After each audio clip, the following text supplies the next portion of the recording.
Shalom, everyone. In the Nazarene, that's what we're called. There's something for the masses to see, and then there's something for the initiated to see. It's the darkness hiding in open view. We call them Wiccans, witches, warlocks, wizards, shamans. That's what they go by. It's poison doctrine.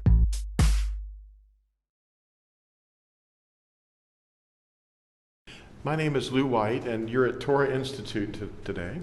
And today's topic is going to be on a subject that a lot of people have never heard of, and a lot of people have, but it's going to point to something that goes all the way back to the very beginning, and it's a root problem. It's called, in this seminar, for this purpose, it's called Syncretism. And it's a blending of light and darkness together. And that's it's been a problem with Israel from the beginning. And it's an opposing force, a rebellion. And it's why Yahuah wanted people to marry within the nation and not embrace other peoples. But basically, it's all about love, as we always say. And how to pursue love. But love is not a thing, it's a person. And the world system, as you're going to see, is going to point to love as a thing that you have to pursue in a certain type of person. But in fact, it's not about yourself. It's about that person that we know as love. His name is Yahushua. Now, one of the wisest men in the world wrote, "What has been will be again." And another wise man who was inspired by Yahushua said, "A dog returns to its vomit, and that vomit is the old religion." And this is a topic about the old religion. Witches and sorcerers that might be watching this are going to find out that this is all about their pursuit of truth and love. And Yahushua, he said that he is the way, the truth, and the life, and the way to love. It involves the worship of the host of heaven. The host of heaven is not the heavenly host. It's the host of heaven. They're animals that are imaginary creatures that are in the stars. And this is how the dragon managed to corrupt the viewpoint and the minds of men all across the nations and the world and time itself. And it's going to be very interesting. First, we're going to real quickly run through this for about 30 seconds. These are the traditional terms on the left, and on the right you'll see the original Hebrew terms. So you can just slow this tape or DVD down or YouTube presentation and read these. The word Lord is not an evil word, but when it's used as a proper noun, it is ascribing itself to the equivalent Hebrew word B-A-A-L, which is not a good thing because B-A-A-L means Lord. Now, Yahuah is the name, and Yahushua is the name of him in the flesh. And the Hebrew word for Christ is actually Mashiach. And we're going to not use the word G-O-D. We're going to use the word Elohim, or El. And the tribe known as the Jews, which is one of the tribes of technically 13 tribes, is Yahudim, which means worshipers of Yah. Yah is the short form of Yahuah. And we are called Nazarene. That's according to Acts 24, verse 5. And Yisrael are all the tribes sown among the nations, scattered, and being reawakened today. One of the preparation techniques for the return of Yahushua is given to us by the scriptures. A lot of people are worried about finding out when it's going to be. But it's not about when it's going to be. It's about being prepared for when it does happen. Because prophecy is not about when, but what and who. Now, Malachi 4, verse 4 through 6 says, "Remember the Torah of Moshe, my servant, which I commanded him in Horeb for all Israel, laws and right rulings. See, I am sending you Eliah the prophet before the coming of the great and awesome day of Yahuah, and he shall turn the hearts of the fathers to the children, and the hearts of the children to their fathers, lest I come and smite the earth with utter destruction."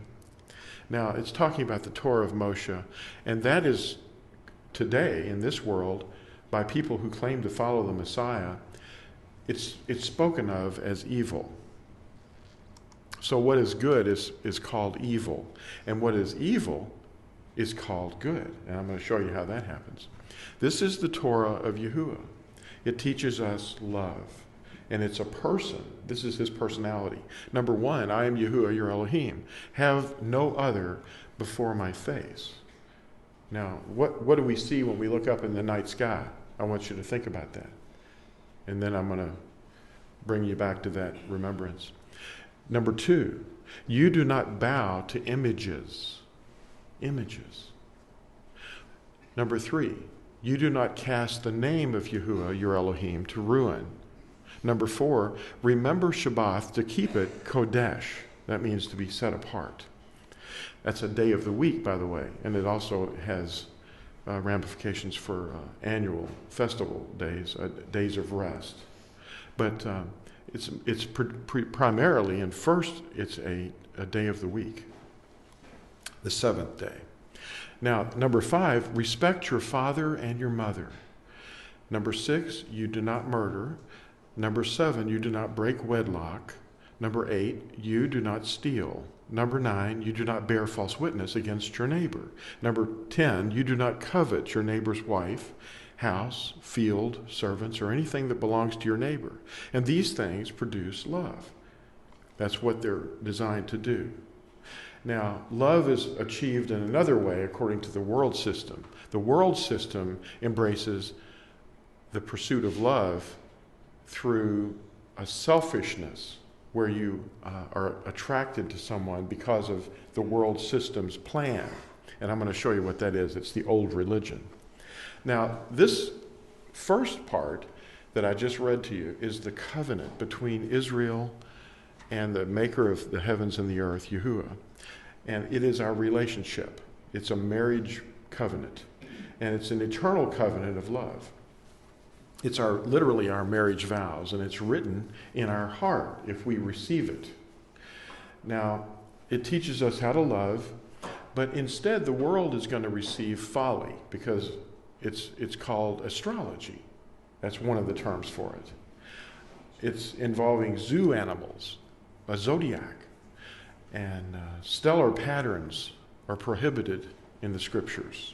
I mean, we're not supposed to connect the dots. He never said to do that.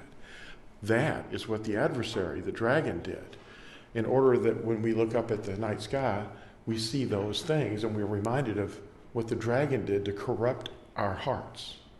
He didn't corrupt the skies. He corrupted our viewpoints. It's the worship of the host of heaven. And one of the terms in Hebrew for the constellations, constellation. Stella means star in Latin, and con means to bring together, to bring them together with lines and dots, bring the dots together in a picture. So constellation, the Hebrew word for constellation or collection of stars is Mazaroth. Now here's an example. When you look at this picture, if your heart has been corrupted, you're going to see some familiar things, and you're going to think, oh, I see someone up there that I recognize. Well, there's a lot of excuses given for this. But who corrupted it? Who is the one that did this? Did Yahuah tell us anything about this? This thing that the world has taught us? Well, remember, love is a person, and the person and the pursuit of him is what it's all about. And on your left here, you see how to pursue love. This is what teaches you love. How to get to know the one that is love and truth. On the right is an example from an Egyptian tomb, and inside of it is a woman, and there are beasts, living animals, all around this woman. And those living animals depict the old religion, the pursuit of love, the selfishness of, well, they ask, what's your sign?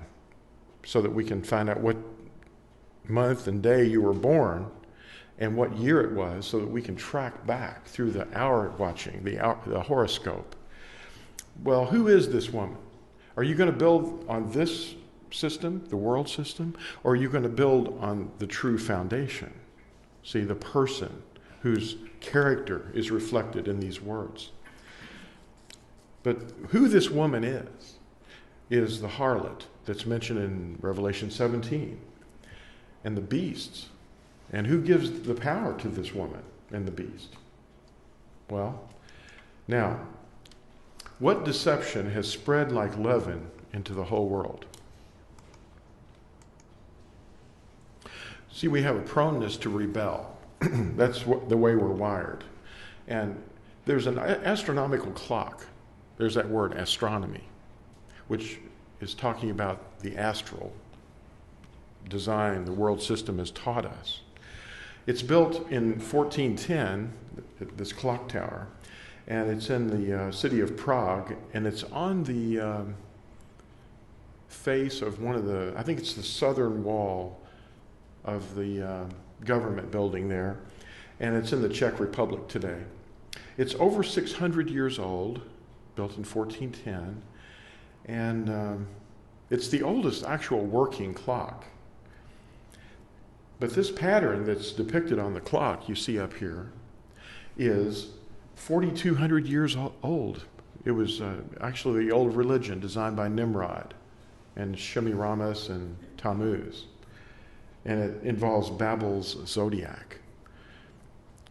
Well, Babel's Zodiac is directly addressed in Deuteronomy 5, verses 6 through 10, for those of you that think it's innocent. I am Yahuah your Elohim, who brought you out of the land of Mitzrayim, out of the house of bondage. You have no other mighty ones against my face. You do not make for yourself a carved image, any likeness of which is in the heavens above, or which is in the earth beneath, or which is in the waters under the earth. You do not bow down to them nor serve them, for I, Yahuah your Elohim, am a jealous El, visiting the crookedness of the fathers upon the children to the third and fourth generations of those who hate me, but showing kindness to thousands, to those who love me and guard my commands. So this stella folly of connecting the dots is mentioned right in the midst of this commandment. He's talking about a likeness of which is in the heavens above. What would that be? The zodiac. These zoo are living animals. Zoo means zodiac. It involves animals. The constellations. It's a combining of stars. In the Egyptian system, the world system that they inherited from Babel, they depicted it on the drawings. There's a woman that's drawn, and there's stars all over her skin. And then there's these interpretations here. And then there's this other fellow named Geb. Her name in that pantheon is Nut. But she's had many names, as you know. Easter, Asherah. She's got many, many names. But if you basically understand that this is a world system that many people know about, but very few people have been, this hasn't touched, basically. This has basically touched almost everybody on this planet. Everybody knows a little bit about it. But it reaches out like tendrils, and you see different features of it in religion all the time. It's mixing in now with the Nazarene. And back in the the early 1800s, a woman wrote a book called Mazaroth. And basically there was a reaction to that book by Alexander Hislop called The Two Babylons. And it's my belief that this woman that wrote this book on the Mazaroth influenced the reaction that Alexander Hislop had to expose the error, And that's what I'm doing. I'm kind of siding with him. And then along comes Ethelbert William Bullinger, and he embraces this book and says, wow, this is great. He writes his own book, and he calls it The Witness in the Stars. So he flopped the other way. So this thing is very insidious. In Babel's Trinity, we have Tammuz, Semiramis, and Nimrod. And once was pagan is still pagan. So if something is pagan at one time, it's still going to be pagan in the future. Now, Alexander Hislop wrote The Two Babylons, and he was exposing how darkness mixed itself into the customs of Western Christianity. And in response to his book, the Catholics had to make a reply to his book. The Catholics came along. Cardinal Newman wrote a book. I'm going to show you what that was about in just a few moments.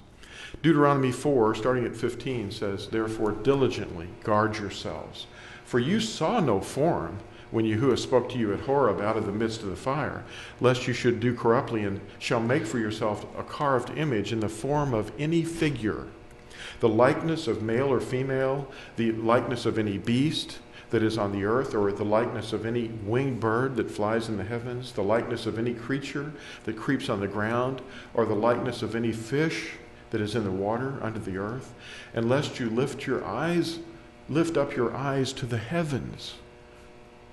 He's not encouraging this.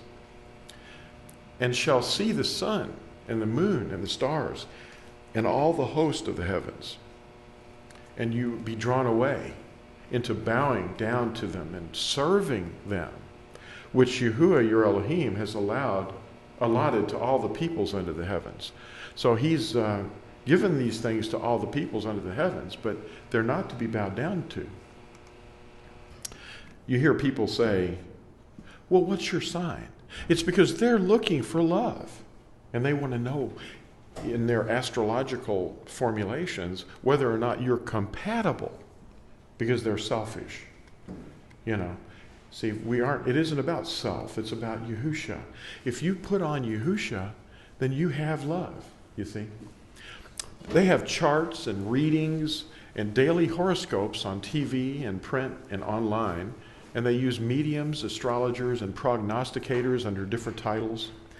But in Yeshayahu, or Isaiah 44, starting at 24, it says, "Thus said Yahuah, your Redeemer, and he who forms you from the womb, I am Yahuah doing all, stretching out the heavens all alone, spreading out the earth with none beside me, frustrating the signs of the babblers and driving diviners mad, turning wise men backward and making their knowledge foolish."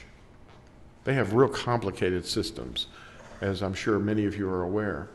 Now, this astronomical clock that's in Prague, if you look very, very closely at it, you're going to see there's an astronomical disk involving the signs of the Zodiac. Usually they use 12 of them, but actually if you look deeply, there's 13. Actually, the scientists today use about 88 constellations, but in the equatorial region, there's actually 13. There's one that's called Serpens. I wonder who that is. They usually eliminate that one because Serpens is hiding from us. Anyway, his influences. We know who he is. He's the dragon. In fact, dragon is translated from Nakash, and it means serpent. Anyway, the host of heaven are found on the floor of a synagogue. Okay? Like that would justify it. Oh, it's okay. We found it on the floor of a synagogue. It must be fine. Well, why is the synagogue in ruins? Ask yourself that. Yahuah didn't like it. Anyway, on the floor of a synagogue in Sepphoris, that was built around the 6th century, they estimate. But here's the thing. This place was real close to Nazareth, where Yahushua was raised. Now, here's something I want to point out to you. Stephen, the one that was in Acts 7, was confronting the Sanhedrin, and he actually confronted them over the Zodiac. All right? And there's a synagogue that was using it. Well, they continued to use it, obviously. Acts 7, starting at verse 41, says, "And they made a calf in those days, and brought an offering to the idol, and were rejoicing in the works of their own hands. So Elohim turned and gave them up to worship the host of the heaven. And as it has been written in the book of the prophets, Did you bring slaughtered beasts and offerings unto me during 40 years in the wilderness, O house of Israel? So he's talking to them. They like their sacred cow. Now, sacred cow is a metaphor or an idiom, and it refers to anything that you hold dear inside your heart that you don't want anybody to criticize. And I'm sorry, but that's going to happen today to some of you. Your sacred cow is going to get flattened. Now watch this. The Greek word syncretismos means the federation or the conglomerating of Cretan cities in Greece. And it comes from the word syn plus Crete. In other words, it's a synthesis. And it means, for our purposes, to adopt or mix together differing patterns. Learned from pagans, these are things that are learned from pagans and their heresies, actually. But the sacred cow, or the opus, is a stubborn adherence to a way of doing anything or something. In Exodus 32, we see at verse 4 something about this sacred cow was mixing together with the worship of Yahuah. And he took this from their hand and he formed it with an engraving tool and made a molded calf. And they said, "This is your mighty one, O Yisrael, that brought you out of the land of Mitzrayim." And Aharon saw and built an altar before it. And Aharon called out and said, "Tomorrow is a festival to Yahuah." They were calling this thing Yahuah. They wanted a simpler deity than Yahuah. Now, paganism was actually hijacked, is what it was, by these Israelites. And this falsehood was brought in, and they fused these unrelated parts and turned it into the worship of Yahuah. And I'm going to show you scripture where that was recorded. Now, defining syncretism very clearly for you, it's the combining of the characteristics or teachings of different systems, especially religious or philosophical. And it's the reconciling of differing beliefs. People have to stretch quite a bit to make that happen, but they do it. And a sacred cow is a person or an institution or a custom that's unreasonably held to be beyond criticism. Now, that's just the metaphorical term. But they're things that are mixed together and adopted, is what they are, under the guidance of the father of lies. Now, summer and winter is another syncretism that's adopted from paganism. Not summer and winter, but the seasons. There's only two seasons, summer and winter. That's all there is. You can see on this illustration, when the sun hits the equator in our orbital scheme, then, it's either starting or ending summer or winter. The calendar we use today is essentially a Roman calendar, since Pope Gregory modified the Julian calendar of Rome in 1582, taking away 10 days in that October. So Gregory hijacked the previous solar calendar. So he adopted a pagan calendar. The day begins in the evening at the setting of the sun, but the Roman influences cause us to believe a new day begins at midnight. The real new year begins when the sun returns to the equator at the equinox, starting the cycle of summer and winter anew for the northern hemisphere. Now, the four seasons are imagined, since in reality there's only summer and winter spoken of in Scripture. And this is due to the Earth's axial tilt and orbital movements, and the sun is either above or below the equator. Of course, for the southern hemisphere, it's different. It's the opposite. So what is constantly in the background all the time from the very beginning? It's the old religion of Babel, the old religion that we call astrology. Nimrod, Semiramis, Tammuz came up with this Zodiac, and now they have wheels and horoscopes. Horoscope, remember, means hour watcher. They watch the hour of your birth, and But Shlomo, or Solomon, said in Ecclesiastes 1, "What has been is what shall be.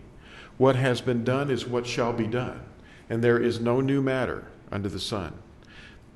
Is there a matter of which it is said, 'See, this is new'? It was there already, long ago. And in verse 13, it starts out saying, "And I set my heart to seek and search out by wisdom concerning all that has been done under the heavens. This evil task Elohim has given to the sons of man, to be humbled by it. I have seen all the works that are done under the sun, and see all was futile and feeding on wind. The crooked shall not be straightened, and what is lacking could not be counted." In other words, these things, he says, are feeding on wind. Now, developing doctrines. This is the response of the Catholics to this book that Alexander Hislop wrote. And it's admitted, he admits, this John Henry Newman, admits that these things that they practice in their religion, called Catholicism, were adopted from pagan patterns and origins. Here's a quote from chapter 8 in the book. It's called The Essay on the Development of Christian Doctrine. The development of Christian doctrine should come from where? The scriptures, maybe? It's not where it comes from. John Henry Newman, a cardinal by Pope Leo III in 1879, wrote these words, quote, "The rulers of the circus from early times were prepared, should the occasion arise, to adopt, to imitate, or to sanction the existing rites and customs of the populace, as well as the philosophy of the educated class," unquote. Anyway, then he picks it up again and says, quote, "are all of pagan origin and sanctified by their adoption into the circus." I'm using the word circus instead of, But here's what I left out there. I'm going to give you the list of the things that he listed. Watch this. We are told in various ways by Eusebius that Constantine, in order to recommend the new religion to the heathen, we know it's really the old religion, transferred into it the outward ornaments to which they had been accustomed in their own. Read that slowly. That's what he's saying. It sounds like sophisticated hogwash, but he's saying it right there. It is not necessary to go into a subject which the diligence of Protestant writers has made familiar to most of us.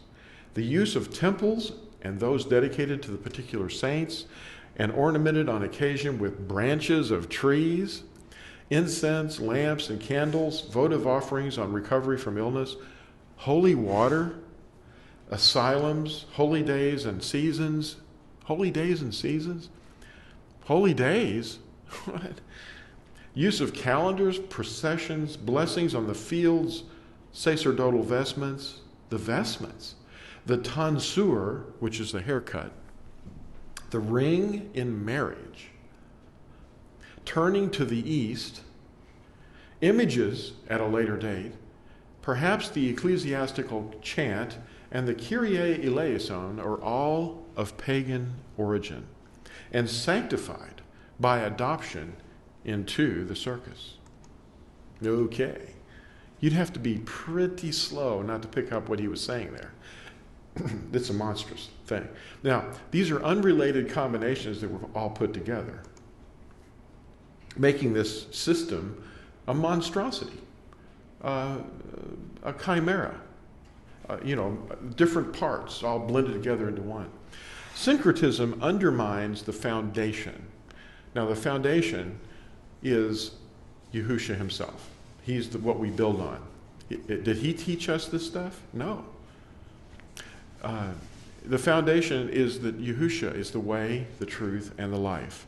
Yahushua alone is the foundation to trust in, and not men's traditions or false religions or former religions that belong to idolatry. Paul writes to these former pagans in Corinth, 1 Corinthians 3, verses 10 and 11. "According to the favor of Elohim, which was given to me as a wise master builder, I have laid the foundation, and another builds on it. But each one should look how he builds on it, for no one is able to lay any other foundation except that which is laid, which is Yahushua Messiah." So the power that was given to this woman. Remember the woman that we looked at in the beginning that was depicted with the zodiac around her? That's the mother of harlots. Well, this woman was given power by the dragon, and it's an institutional chimera. The people that are embedded in this don't know. And the whole earth is made drunk by these same doctrines, and they don't show them the whole picture like we're going to show you here, but the whole picture is not shown to them. They just see pieces of it. I'm going to show you a few pieces. It says in Revelation 17, and he carried me away in the spirit into the wilderness, and I saw a woman sitting on a scarlet beast covered with names of blasphemy, possibly the names of the Zodiac, and many others, having 7 heads and 10 horns. So the ways of the nations have embraced all these things. You can't go anywhere on this planet in any language and not find the influence of the old religion. It's there. Deuteronomy 18:9 gives us this warning. When you come into the land which Yahuah, your Elohim, is giving you, do not learn to do according to the abominations of those Gentiles. So he doesn't want us polluted by it. See, the dragon polluted the hearts of people by teaching them this stuff. You look up in the night sky and you see things that you don't want to see. But if you can clean your heart, then you can see Yahuah's face, because he is the face of the heavens. You're looking into his face there. And it's the pure of heart that will see Yahuah and not the Zodiac. Now, these trees, the Ashherim, are an example of prohibited behavior. In Jeremiah 10, verse 2, it says, "Thus said Yahuah, do not learn the way of the Gentiles, and do not be awed by the signs of the heavens." That would be the constellations. For the Gentiles are awed by them. For the prescribed customs of these peoples are worthless, feeding on wind. For one cuts a tree from the forest, the work for the hands of a craftsman with a cutting tool. They adorn it with silver and gold. They fasten it with nails and hammers that it does not topple. So syncretism is the mixture of false worship with true worship. And here's where it's recorded in 2 Kings 17 that they did it. And they were claiming to be worshiping Yahuah by means of it.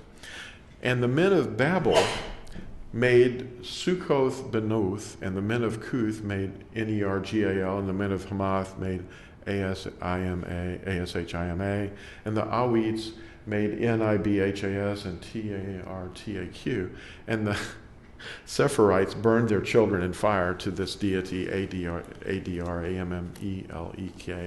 and this other one. And the mighty ones of Sepharim. I don't know if I'm even supposed to say those words, so I don't. Because Exodus 23:13 prohibits us from taking the names of pagan idols on our lips. They also feared Yahuah. Now, you see what it's saying? It's saying they did all this stuff, and they also feared Yahuah. They did both. They mixed. And from every class, they made for themselves priests of the high places, and who offered for them in the house of the high places. They were fearing Yahuah, and they were serving their own mighty ones, according to the ruling of the nations from among whom they had been exiled. Oh boy. So it's like having scales on your eyes. Now, here's some depictions of some things we're all familiar with. We see it all the time. The Statue of Liberty, Liberty. We're not even supposed to say her name. That's the Roman name for the mother of harlots. Now, the sun was worshipped in all the cultures, and the host of heaven as well. And Acts 9:18 says, when Paul was being immersed, it says, and immediately there fell from his eyes, as if it were scales, and he received his sight, and rising up he was immersed. Scales have to fall from your eyes to see what's wrong with these things, because you're not seeing from the right perspective. If you're looking from the world's perspective, you won't see anything wrong with it. But if you look at it from his perspective, that's Yahuah's perspective, then you'll see it. The winter solstice is another example of a witchcraft event. It's called Yule, and it refers to the midwinter day. December 25th was decreed by this Roman Caesar, Aurelian, to be the birth of the sun deity on December 25th. Okay? That's where that comes from. It was decreed by a Caesar. Now, it was called the birthday of the unconquered sun. And this was carried on by Diocletian, Constantine, and Julian. And here's what these symbols mean. You can go over that real quick. It's just symbols, but they're things that were adopted, you know. Yahuah didn't walk that way. Something called Yule or Yuletide is midwinter's day, and it's referring to the rebirth of the sun. It involves this same old religion, leaven, that was leavened into the world. And, you know, this corruption is what the leaven refers to. It's a corruption. You look up in the heavens and you see what you shouldn't see. You should see Yahuah and the works of Yahuah rather than the Zodiac. And leavens the whole lump, you know, which is mankind. Yule is the celebration of the rebirth of the sun, and taken from the old Nordic word, Yule, meaning wheel of fire. The sun is reborn, and hence the cycle starts again. Anyway, here's the way it was in the United States, here in this country anyway. There's 200 consistent years of Christian opinion depicted in these two bulletins. These are bulletins and newspapers, okay? Public notice. The observation of Christmas has been deemed a sacrilege, and exchanging gifts and greetings, you're going to get fined if you do any of these things. It's forbidden. The government actually would fine you if you were in the 17th century, if you observed Christmas. Surely George Washington didn't do that, you know, but that's why he attacked that's why he crossed the Delaware, if you ever read up on that. Anyway, because he was attacking a bunch of Catholics that were the enemy, you know. In the New York Times newspaper, on December 26, 1855, it says the circuses of the Presbyterians, Baptists, and Methodists were not open on December 25th. They do not accept the day as a holy one. That's interesting. They knew. How quickly we forget. Now, how about a little arrogant nonsense to go along with this? 2 Peter talks about this arrogant nonsense. In verse 18, chapter 2, for speaking arrogant nonsense, they entice through the lusts of the flesh, through indecencies, the ones who have indeed escaped from those living in delusion, promising them freedom, though they themselves being slaves of corruption, for one is a slave to whatever overcomes him. For if, after they have escaped the defilements of the world, that means the world system, through the knowledge of the Master and Savior Yahuah Messiah, they are again entangled in them and overcome, the latter end is worse for them than the first. For it would have been better for them not to have known the way of righteousness, than having known it, to turn from the set-apart command delivered unto them. For them the proverb has proved true. A dog returns to his own vomit, and a washed sow returns to her rolling in the mud. Now, how about this? Is this arrogant nonsense or what? There's the vestments. There's this operation. There's, you know, all this stuff going on. And I'm not sure they even know what they're doing, but just go ahead and look at it for a moment. But I want to point out two important things that are being done here. There's this gesture, okay? The gesture is where you put your hands, instead of raising your hands to Yahuah, you put them together like this. Okay?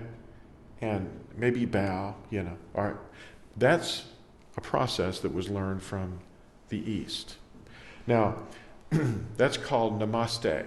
That's what that's called. Now, there's also another object in this picture. It's this little box up here, and it's on this altar, an altar inside, shaped like an autopsy table. And it's called a gohanzen. in the Far East, and they adopted it and brought it over into their faith, as well as a lot of this stuff. Even the vestments that they're wearing, some of the features of the vestments are actually from there, Far East. Now, this is a example of a Gohanzen, that little box. It's the object of worship. That's what the Gohanzen is. That's why the Catholics that you see in movies, or even in real life, you see them walking down an aisle, and then they genuflect. They bow their knee. They bend their knee. And then they go into the pew. That's what they're really bowing to, is the Gohanzen. And any object of worship. Now, this thing that you see these people doing with their hands down here, that is the bowing itself. That's namaste. And it's in the Far East. It's in the Far West. It's everywhere on the planet. Where does it come from? Sun worship. Astrology. Now, here's an interesting thing that's right here from recent times. This is within the last 10 years. In Wagner College, Staten Island, New York, on October 13th, Wagner College's religious community participated in the installation of an altar in the Caros House Chapel dedicated to the elephant-headed god, Ganesh. How convenient. Well, you think that might be a little bit like syncretism? A Hindu deity known as the destroyer of barriers. Around 40 students, faculty, and community members from various religious backgrounds gathered for the installation. These are the educated class.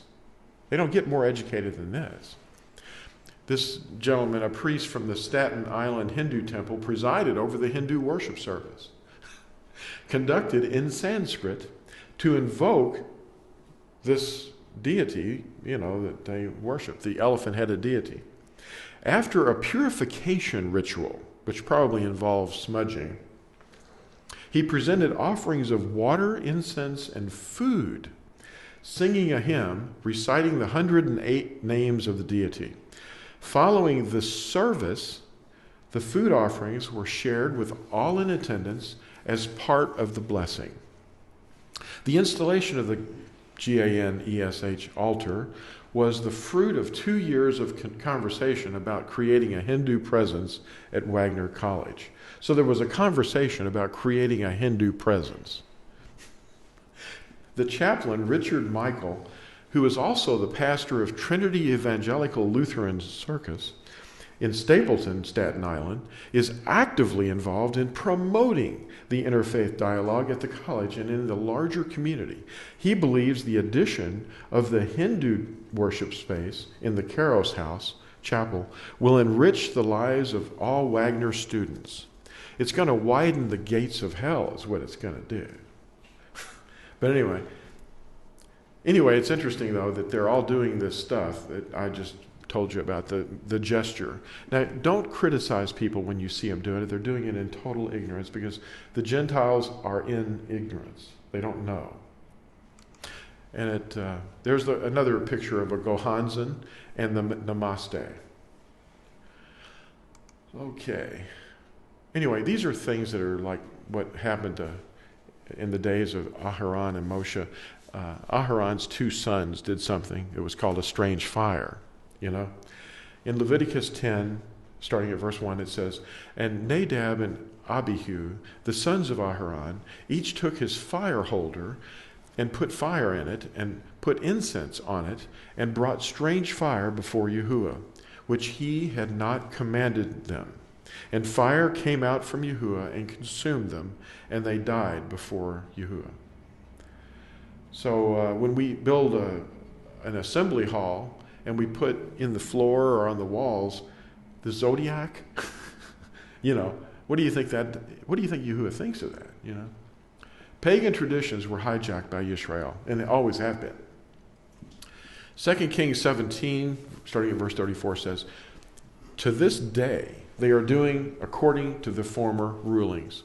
They are not fearing Yahuah, nor do they follow their laws or their right rulings, or the Torah and command which Yahuah had commanded the children of Yaakov, whose name he made Israel, with whom Yahuah had made a covenant and commanded them, saying, 'Do not fear other mighty ones, nor bow down to them, nor serve them, nor slaughter to them.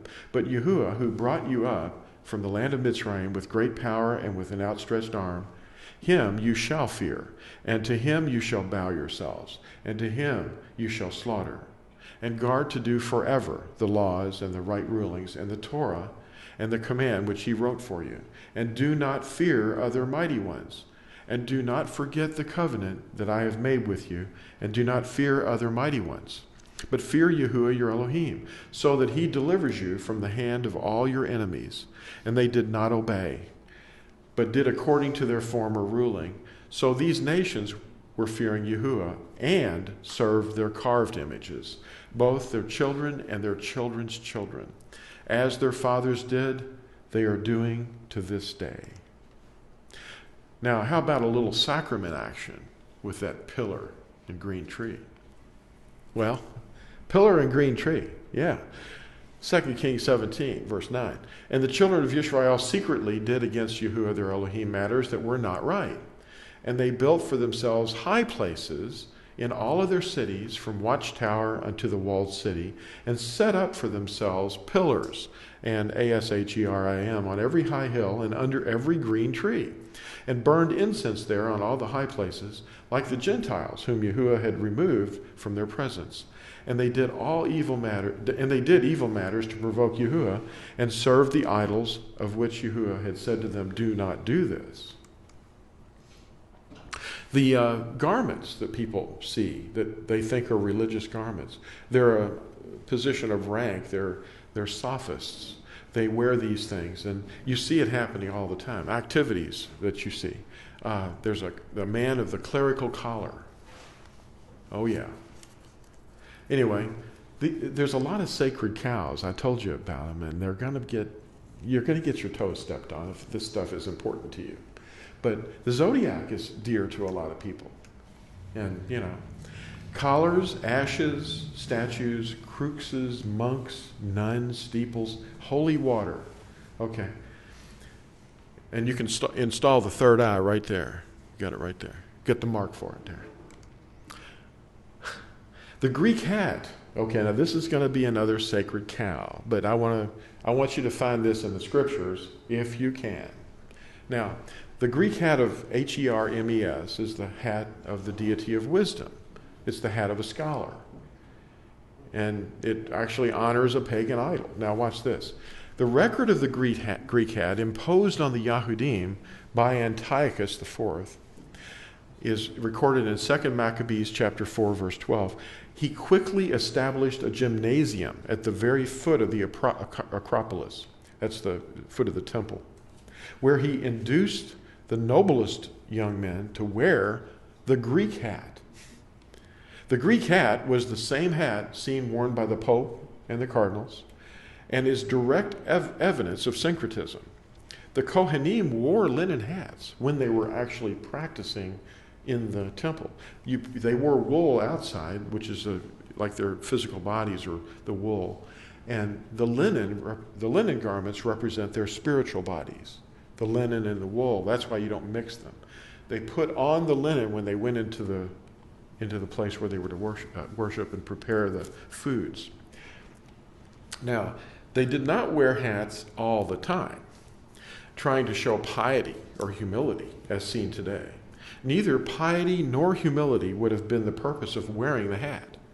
Their purpose was the same as one who wears the hair controlling devices in the food or medical professions today, because they were preparing food all the time, and they were the doctors.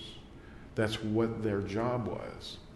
Now, the function of the hat was for cleanliness, not rank, or to show piety. Yisrael's Kohanim were physicians and chefs. Kind of burns your beans, don't it? Now, professional speakers wore hats as symbols of their rank, and they also wore certain garments. This is a clay pot from the Greek culture, and the little guy that obviously is reading and writing is wearing a domed hat. And under that hat, you see the mortar board, which is the sign that he's trained in masonry, but it also has the domed hat of the hat of the deity of wisdom that we talked about. Now, we're wearing this, I guess, because we're thinking that people like it, but let's not adopt man-made customs, and that's a strange fire, is what it is. A gentleman and a scholar wears a skull cap. The Hebrew word for this is kippah, and it means dome. That's the Hebrew word for dome. The Aramaic is the word yarmulke, or yeramalka, which means in awe of the king. Now, yarmulke means awe of the king. What king? Well, they were forced to wear them for the first time by Antiochus Epiphanes. Well, I don't get it. 1 Corinthians 11 tells us this, verse 3, "And I wish you to know that the head of every man is the Messiah, and the head of a woman is the man, and the head of the Messiah is Elohim. Every man praying or prophesying, having his head covered, brings shame to his head." Not his head, but his own head, the Messiah. Okay, pagan culture is absorbed very readily. They love it. I know that there's some sacred cows getting stepped on out there. Watch out. In customs, dress, festivals, and symbols. Shame on his head. Well, it's a sad thing. He doesn't know this, I guess. Or maybe he does, but it's so sad. I mean, we don't criticize the people, because people that are doing things in ignorance don't know it. Now, these are some sacred cows, too. The day of the sun, known as Sunday, which is not the Sabbath. You can't have any group of people come together in a majority and decide that. It can't be done. It's not the Sabbath. Statues, holy water, obelisks, and steeples, prayers to the dead. If you're talking to dead people, you're practicing necromancy, The crux, the solar wheel, and the solar symbol. The pallium, which is this ankh collar that they wear. And prayer beads. Let's look at that. Anyway, the wheel of life is depicted here too in this Chi-Rho symbol. It's representing the celestial monogram of the eye of Horus. But look at this Hindu influence. Now tell me that this isn't odd. How could this be a mistake or some kind of accident or coincidence? Well, the woman on the left is doing the namaste. The woman on the right is doing the namaste. The woman on the left is wearing some beads. And the woman on the right is too. And look, even the turban or wimple that they wear over their head is exactly the same. Well, this is just physical manifestations, but the practices and the very fact that they're nuns. There are no nuns mentioned in Scripture other than the temple prostitutes. But anyway. Halos. Okay. Here's another sacred cow. It's evidence of ancient sun worship is what it is. So where did all the beads come from? Pagans. That's where they came from.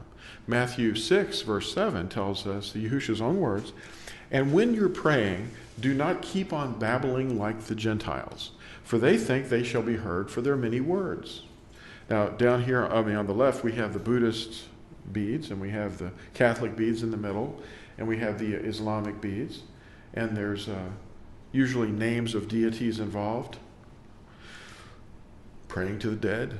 Well, speaking of praying to the dead, the Hindus prop their dead leaders up, the religious leaders up, and so do the Catholics. I wonder where they learned that. Is that just a coincidence? Oh, boy.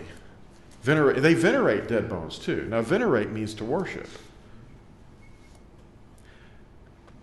And Leviticus 21, verse 11 says, don't come near any dead body,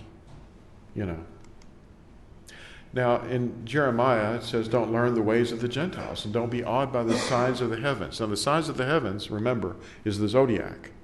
And that's one of the things that we can't do.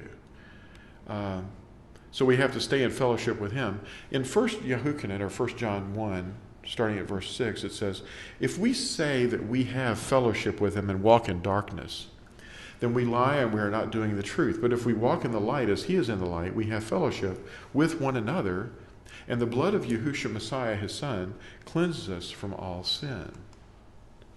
The more you know, the more grief you have. In Ecclesiastes 1:17, I know this is heartbreaking to some people that are seeing the scales fall from their eyes. And I set my heart to know wisdom and to know madness and folly.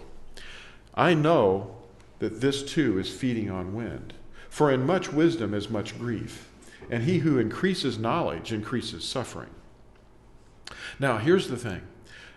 This book, a book that was written in the early 1800s by Frances Rolleston, was called Mazzaroth.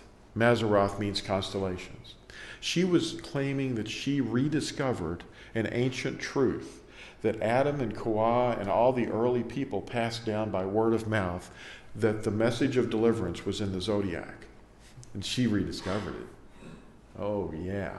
Like that's something that we found in Scripture. It's all over the place. No, it's not. People are writing books, even now. Nazarene leaders are teaching that this is the way it's to be. There's a secret thing. They're showing charts and graphs and horizons. And they're telling you that the star was, a planet or a constellation or something, And it occurred during a particular time of the year when Virgo, or Vigro, or whatever that is, it was coinciding with it. This is all imaginary folly, okay? But the gospel in the stars was not revealed originally to Adam. But Frances Rolleston supposedly rediscovered this truth and published her work in the Mazzaroth, which means constellations, in London in 1862. Now, many authors since then have uncritically accepted her work. They're all lies, and they come from the same source, and that's the old religion. Now, the mystery of the message of deliverance was never written in the stars. It was written in the word of Yahuah. And here's how we know this, too. Romans 16, verse 25 says, "And to him who is able to establish you according to my good news and the preaching of Yahushua Messiah, according to the revelation of the secret, which was kept silent since times of old, but now has been made manifest, and by the prophetic scriptures has been made known to all nations, according to the command of the everlasting Elohim, for belief, obedience. To Elohim, wise alone, be the esteem through Yahushua Messiah forever. Amen." Well, there it is. The secret was not known. Or that's lying. Now, 1 Yahuah in chapter 2 says, "The one who says, 'I know him,' and does not guard his commands," those commands, "is a liar, and the truth is not in him. But whoever guards his word, truly the love of Elohim has been perfected in him. By this we know that we are in him. The one who says he stays in him ought himself also to walk even as he walked. Beloved, I write no fresh command to you, but an old command, which you have had from the beginning. The old command is the word which you have heard from the beginning." Now here is the summation of the whole paradigm. You either have one foundation or you have another. They're both pursuing the same thing, and that's love, like I started out telling you. It's pursuing love, and this one pursues love by putting on Messiah. When you have his word written in your heart on the left, then you have that love. Now, if you put on if you build your house on another foundation, then you're pursuing a selfish ambition, and you're trying to find love, but you have to do it according to the prescribed paradigm of the pagans. And you have to find out what day you were born, when they were born, to see if you align with them. That's the truth of their thing, but it's a lie. It's feeding on wind. Now, you're either to love one and despise the other, and that's the way it is, because people who love that despise this, and the ones that love this despise that. There's something very, very different in these two paradigms. One of them purifies, and the other one corrupts, And it's your heart that's corrupted.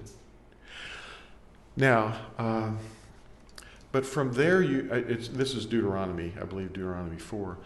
From where he scattered us, he says, "But from there you shall seek Yahuah your Elohim and shall find. And when you search for him with all your heart and with all your being, in your distress, when all these words shall come upon you in the latter days, then you shall return to Yahuah your Elohim and shall obey his voice. Now, that's a pretty important thing to think about, because what you've just seen today is the basic decision that has to be made by every person. You either choose to follow the world system, or you choose to follow Yahuah's system. So, and here's our commission. In Matthew 28:19, it says, "Therefore go and make taught ones of all the nations, immersing them in the name of the Father, and of the Son, and of the set-apart Spirit, teaching them to guard all that I have commanded you, all nations. And see, I am with you always until the end of the age. Amen." Okay, any comments, or anybody's golden calf offended? Lou? Yes? I always thought that the 12 constellations did have the story of the salvation. Because you found it yourself in the scriptures, or you read a book? I read a book. Oh, you read a book. Who's the one that invented the Zodiac? Oh, yeah, I see what you're saying. The Hashatan. So the dragon has insidious